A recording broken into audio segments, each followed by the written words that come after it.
All right, ladies and gentlemen, and Fight Card Entertainment MMA fans, your ring announcer, reporter, and show co-host, Showtime Joe Rossi here. And ladies and gentlemen, we're not only the premier MMA league, we have premier champions. And in the world of sports, you have your broadcasting and your athletes. Boxing, when it came to interviews, Howard Cosell and Muhammad Ali were the team. Professional wrestling, Mean Gene Okerlund and Hulk Hogan were the team. You come to Fight Card Entertainment MMA, and it's an honor for me to say that I'm a team member with your three-time weight class, undefeated, undisputed champion, who on Sunday, May 30th, from the Bulldog Park, Crown Point Pavilion in Indiana, 15 months in the making. You can't have a return, big night, historic return, without Georgie Medina, Lionheart, on the card, headlining the main event. And we welcome the King of Chicago, who is in Arizona now, but we're going to get to that in a second. Georgie Lionheart Medina, my man, welcome back to Fight Card. What's up, Joe? How you feeling? Good to see you. 8-0. We're going to get to all of this. So let's break it down, Georgie. Number one, thank you so much for joining us. It's always my honor and pleasure. And to speak with you, we're going to do some catching up before we get to Nick Hawkins, who, of course, is your main event opponent, who is another big Fight Card fighter. He has a great track record with Fight Card, but we're going to get to that in a second. So, pre-COVID, Georgie, you're here in Chicago. COVID hits. You moved to Arizona. You're going to give us an update about that. We want to personally congratulate you. You not only just went to Arizona to stay on track with your career and new things, you won yourself a kickboxing championship. You're going to tell us about that. And a whole new way of life. So, Georgie, tell us your life as when you made the decision, starting with the COVID and going to Arizona and everything that's happened there. Let's start with that from you, my friend. Hey, man. So when COVID hit, I got a job opportunity to come out here to Arizona, and I end up taking it because there's, very little keeping me to Chicago besides my family and my career. But I end up finding a good Muay Thai gym out here, good Brazilian Jiu-Jitsu gym. And 2 weekends ago, I just won the USMTO, which is the Muay Thai National Tournament. And I'm looking to defend my title again on May 30th. Okay, one of your titles, Yeah, you're a three weight class undefeated undefeated champion, 170 pounds. So congratulations on all your new success there in Arizona. So Thank you. You'll be taking on Nick Hawkins, who you know very well. Let's talk about that. Okay, so now your transition from Chicago, you're used to things now in Arizona. You gotta love coming back home for this big event. Yeah, man, it's definitely new with the whole flying and getting in a hotel and things like that. But I've done this before. I'm a professional at everything I do, whether it's making weight, being on time, things in that nature. So yeah, I'm coming to perform, and I'm gonna knock this dude out. That's it. That's always your mentality. How important more now, on top of everything normally? Now we talk about coming back 15 months here. How big is this win for you, being that you're the main event of the first card after COVID? How big is that for you personally? That we see you as the champion that you are, and the fans love you. We're going to get to that in a second, but tell us about how important is this win, because it's the fight and the big comeback after COVID for Fight Card. Yeah, it definitely means a lot, to just represent myself, represent my team, represent my family, and to put on a card for Fight Card Entertainment that's going to, sell out a big venue like we have at the Bulldog Park.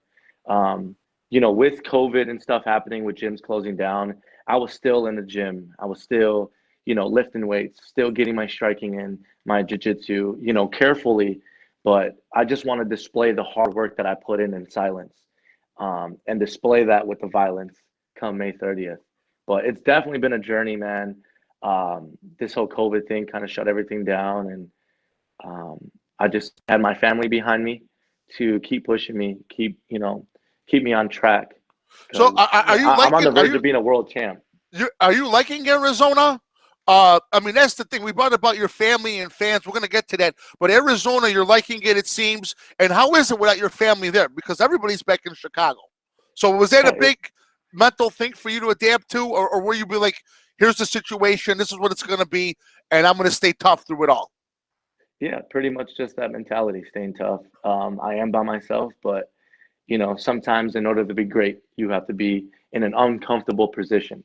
And that's what I'm doing. I'm learning how to, be a man, follow what my dad has taught me. I'm doing that now. I have to use all those things that he taught me, what my mother taught me, and just implement that every day. Staying disciplined, my consistency, um, remembering to sleep 8 hours, remembering to eat healthy. I'm all just, adding that into my daily life, being here alone in Arizona. But I love it. It's hot. There's palm trees, uh, you know, beautiful women, all of it, all of it. That's awesome, man. You know that. You got to have that when you're a three-time weight class champion, brother, undefeated. The But legend that's a whole knows, nother Joe story. knows. That's a whole nother story. But how was it working with Coach Matt Johnson? How's that going for you there?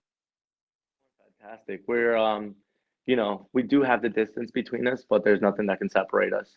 We talk almost every day, about game plans, about goals, future goals, little monthly goals, and he's been here to help me, mentally and physically, what I should be working on, the things I should be doing for this fight camp. Here's my thing. And that's great you brought that up. Your communication with your coaching staff back in Chicago is still great. Your routines are still great. Obviously, just two different cities, but same communication, same great workouts. Obviously, learning new things every day as you normally do as champion. Now, I want to let you know how uh, before that about your coaching. Do you have any extra coaching staff in Arizona as well? I do. So the Muay Thai academy that I'm at right now is Sid Tan Muay Thai, with Coach Tiago and Coach Travis Clay, who is a WBC, USA, Muay Thai champ. Wow. So these guys, yeah, in the tournament that just passed the USMTO, we had seven, national champions, including myself, come out the academy. So these guys are the best strikers. There's no one that has more medals than we do. So I'm glad to be in this That's position awesome. of, having a good dream.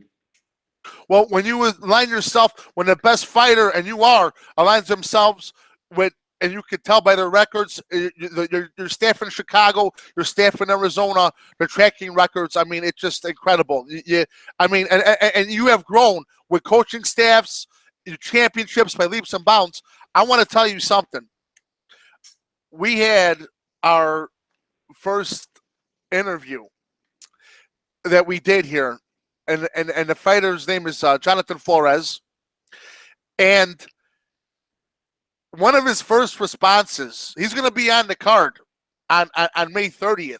Yeah, And I shout just out my want to show boy you the John. impact, because we're going to talk about this impact and your family and fans in Chicago. He goes, you don't know what it means to, number one, be on the card back after COVID, this historic night, but to be on the undercard for a Georgie Medina main event, who he's a fan of yours, this fighter, and he brought that to our attention. Is we've, for one fighter to say that about another fighter, how does that make you feel, man? It's amazing, man. John, we got some history together, wrestling in the Chicago public schools, and he's a great guy. He's a great wrestler. He's a great athlete. So I wish him nothing but the best come May 30th. I'm looking to watch him perform. He was I'm so looking forward pumped to it. up. And that's one of his main motivations of winning. That he wants to win because he's on your undercard, man. And and he did say a little bit about the history, but he man, and I'm sure there's a lot of other fighters that look up to you that way, Georgie. They may not say it, but that happens in all sports. Players or whatever, they look up to somebody before them, and that's gonna be a real honor, and for him to say that. Now, as far as, I mean, I'm going to say legions, because you have legions of family and legions of fans. They'll all be in Indiana. How is that, too, for you, knowing, I mean, your popularity has grown so much over the past 3 years in the sport, the respect you get. How do you stay balanced? You know, you see fighters, it's called the big head syndrome. They get egos, they get off a track. That does not happen to you. It hasn't happened. How do you stay focused with all of that? As you get more and more popular and bigger and famous, what's the main thing for you to stay focused? Just Like you're remembering where I hungry all come the from. time, basically. That's the saying. You got to Yeah. stay hungry. How do you stay hungry all the time like that, in that mentality? Just remembering where I came from. And that's one of my biggest fears is to end up where I used to be. You know what I mean? Like my mother and my father did as much as they could to provide for us, and we still had like a tough upbringing. Many nights, you know, the lights being off or something. You know what I mean? We had just so much food inside of the refrigerator, whatever it is. I'm not here to tell a sob story, but those times have built me to become the man I am today. And my parents have taught me nothing but discipline and consistency. So I try to do that every fight camp, every day. I'm looking to improve myself, improve my skill, and I'm not stopping until I'm on top. And even there, I'm not going to be stopping. I'm trying to be a world champ and break barriers.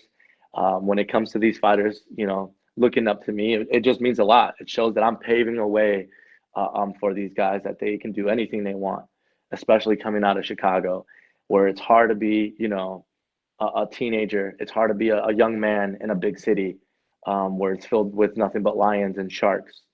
Um, it just means a lot. It's humbling and it's just an honor. But yeah, remembering where I came from is what keeps driving me forward, what keeps pushing me to be the best version of myself. And it's what makes you a heart of gold as well inside. And I've always said this: you represented yourself like a true champion inside and outside that cage, Georgie. But as far as also any physical things now, 15 months off, have you experienced any kind of rust or anything like that? I mean, I know you just won the kickboxing, but was prior to that point, did you feel like it was going to be an issue not competing for so long? No, not at all. And it's Muay Thai, Joe. Muay Thai. Muay Oh, I Thai. apologize. Muay Thai. Yeah, you're good. We broke up Yeah. there. I apologize. It's I thought it was no, I don't. kickboxing. I thought you had won that. That's the info I got. I apologize. Sorry about that. Nah, it's Muay Thai. It's a Regardless, it's beautiful another art. championship to your belt, man. Okay, so let's just say it like that. Another championship you won. Yes, sir. Well, yeah, I don't feel like there was any ring rust or anything. Um, I'm training every day. You know what I mean? So I'm just 10 times of a better fighter than I was when I fought Angelo or, you know, Omo. Um, if Nick Hawkins is preparing for that fighter, I feel sorry for him because I'm just different. I'm bigger, I'm stronger, I'm faster, I'm growing into my adult body. Um, and when it comes to May 30th, I'm looking to put this man away. Going to decision is not good enough for me. Well, I one want to motivator for display, him, and we have nothing but respect for Nick Hawkins. He's main right, evented before, and he knows what he's looking for, and he knows that a win for you, for him on this night against you, is going to be a big deal for him personally. But we wish him the best. We wish you the best, and we couldn't plan a bigger main event for this historic night. Georgie, we thank you. We echo everybody's feelings. Good luck come Sunday, May 30th. Then again, everybody, fightcard.net for all ticket information. Resurgence 21, 170-pound main event championship. The challenger, Nick Hawkins, against the three-time undefeated, undisputed 170-pound champion, Lionheart, Georgie Medina. Don't you dare miss it.